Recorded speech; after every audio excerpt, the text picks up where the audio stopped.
கல்லிறக்கும் போராட்டம் நீங்கள் அறிவிச்சிருக்கீங்க. அதான் இந்த ஒவ்வொன்றுக்கும் நாங்கள் போராடி பெற வேண்டியது இருக்குது. அது கல் ஏதோ நானும் எங்கள் ஐயா நல்லசாமியும் எங்கள் பாண்டியன் பனையேறி பாண்டியனும் நாங்கள் கண்டுபிடிச்ச மாதிரி பிடிச்சிருக்கீங்க. புதுசாக நாங்களே ஊரல் போட்டு காய்ச்சிற மாதிரி. அதெல்லாம் நீங்கள் இந்த கூட்டத்துக்கு மட்டும் அனுமதி தரலை. நான் என்ன சொன்னேன்னு கேளுங்க.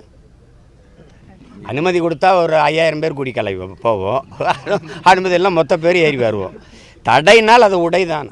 சிறை என்றால் அதை நிறைதான். அது என் பரம்பரை பழக்கம். இதில் போய் அஞ்சுறதும் அடி பண்ணி வருதும் எங்கள் மரபிலே கிடையாது.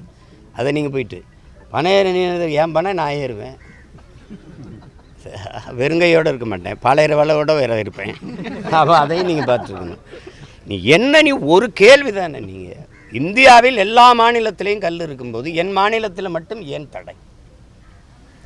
கல் விஷம் என்றால் அப்போ டாஸ்மார்க் இருக்கிற சரக்கு என்ன மிளகு ரசமா?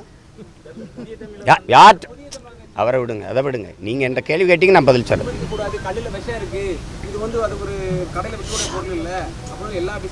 அதை எங்கள் அண்ணன் குடிச்சிருப்பாரு, அவருக்கு விஷம்னு தெரியுது, அதனால அவர் சொல்கிறாரு. நான் குடித்தேன், அது விஷம் இல்லை, அது இயற்கை. அதாவது ஆடு மாடுகளிலிருந்து வர்ற பால். நான் ஒரு கேள்வி கேட்குறேன். பனம்பால், தென்னம்பால், ஈச்சம்பால் அது மூலிகை சாரா இல்லை? அதை மட்டும் பேசு. இவ்வளோண்டு அருகம்புல் உடலுக்கு நல்லதுன்னு குடிக்க சொல்கிற நீ, இவ்வளோண்டு கோதுமை புல் உடலுக்கு நல்லதுன்னு குடிக்க சொல்கிற நீ, அது எவ்வளோ பெரிய புல்? இயற்கையின் அருங்கொடை கல் என்பது. அது ஏன் நீங்கள் கல்னா ஒரு கொச்சை வார்த்தையாக இருக்கீங்க? மூலிகை சாறு.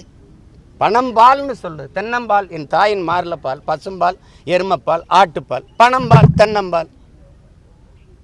கொஞ்ச நாளைக்கு தானே 10 மாதத்தில் எப்படி தேர்தல் வரத்தானே போகுது. நீ பனை என்பது பனை என்பது, தென்னை என்பது, வாழை என்பது, கரும்பு என்பது, ஆடு மாடு வளர்த்தல், நாட்டுக்கோழி வளர்த்தல், பட்டுப்பூச்சி வளர்த்தல், நெசவு செய்தல், மீன் வளர்த்தல், இதெல்லாம் வேளாண்மையின் விரிவு. இது தொழில் அல்ல, எங்கள் வாழ்வியல், எங்கள் பண்பாடு. அதை நீ செய்யாதென்றா? ஒவ்வொரு தேசிய இனத்திற்கும் ஒரு மது இருக்குது. ரஷ்யானா ஓட்கா இருக்குது, அங்கே ஷாம்பேன் இருக்குது, அங்கே ஒயின் இருக்குது, அங்கே ரம் இருக்குது, ஜின் இருக்குது. எங்கள் இனத்திற்கு ஒன்று ஒரு இது இருக்குது, அது இந்த கல். அவ்வையும் அதிகமானும் கல்லுண்டு கொண்டு பேசி கொண்டிருந்தார்கள்னு பாக்கல் இருக்குது. சங்க இலக்கியத்தில் இருக்குது. நாட்படு தேரலில் கவி பேரரசு வைரமுத்து அவர்கள் பாடிய பாக்க இதெல்லாம் எடுத்து பாடுறாரு. அவ்வளவு எல்லாம் இருக்குது. சும்மா என்னுடைய வாழ்க்கையோடு இணைந்த ஒன்று. கல் உணவின் ஒரு பகுதி, அது மதுவல்லன் தான் அரசியல் சாசனமே சொல்லுது. எங்கள் ஐயா கல் நல்லசாமி எத்தனை முறை தர்க்கத்தில் அவரோட தர்க்கம் பண்ணி வெல்லுங்க, நான் 10 கோடி தர்றேன்னு பரிசு வேற அறிவிக்கிறார். பேசணுங்கிறதுக்கு பேசுவாங்க. அதை கல் ஏன் தடை செய்யப்பட்டிருக்கு தமிழ்நாட்டில்? கேரளாவில் இருக்கா இல்லையா? யாராவது சொல்லுங்கள். கேரளாவில் இருக்கா இல்லையா? ஆந்திராவில் இருக்குல்ல, கர்நாடகாவில் இருக்குல்ல, புதுச்சேரியில் இருக்குல்ல, இந்த ஊரில் ஏன் இல்லை? இந்த ஊரில் மட்டும் கல் மதுவானதுக்கு காரணம் என்ன? தானே கேட்கணும். ஜல்லிக்கட்டுக்கு திடீர்னு நீ தடைன்னு கொண்டு வருவ. ஏன் கொண்டு வருவ? என் மாடு இருந்தால் இயற்கை உரம் இருக்கும், நாட்டு மாடு இருந்தால் இயற்கை உரம் இருக்கும். செயற்கை பாலுக்கு தேட மாட்டான். இந்த நாட்டு இயற்கை உரத்துக்கு செயற்கை உரத்துக்கு போக மாட்டான். அப்போ நாட்டு மாட்டு இனத்தை அழிக்கணும்னா நீ என்ன பண்ணணும்? காளைக்கு தடை போடணும்.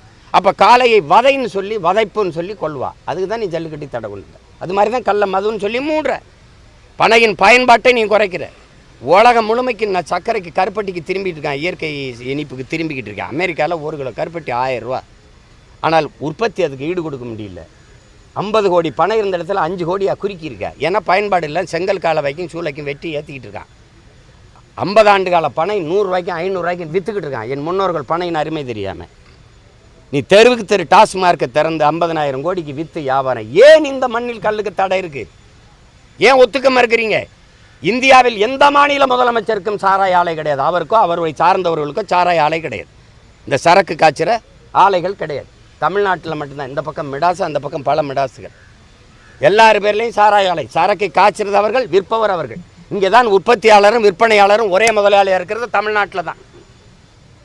எது ஒன்று ஊதுபத்தியா அவனை உற்பத்தி செய்யணும் விற்கிறது இல்லை, செருப்பா உற்பத்தி செய்யணும் விற்கிறது இல்லை.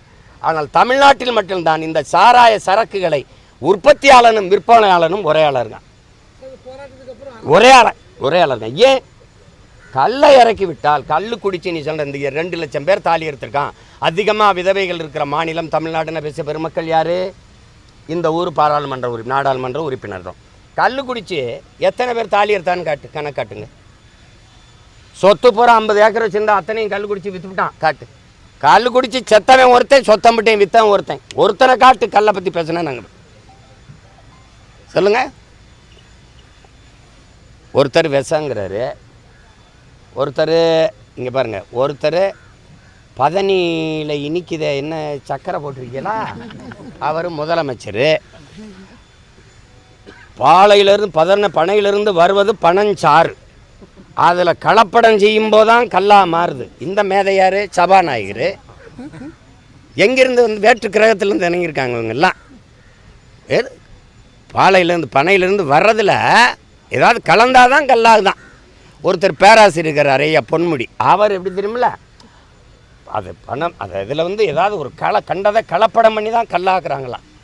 இவங்கக்கிட்ட நாட்டை கொடுத்துட்டு நீ நல்லாட்சி எதிர்பார்த்துக்கிட்டு இருக்க இந்த மேதைகள்கிட்ட எல்லாம் ஆல்பர்ட் ஐன்ஸ்டீன், வின்சென்ட் சர்ச்சில், தாமஸ் ஆல்வா எடிசன், எல்லாம் ஜார்ஜ் ஸ்டீவன்சன், கிரகாம்பல் மாதிரியான ஆட்கள்கிட்ட நாடு இருக்குது.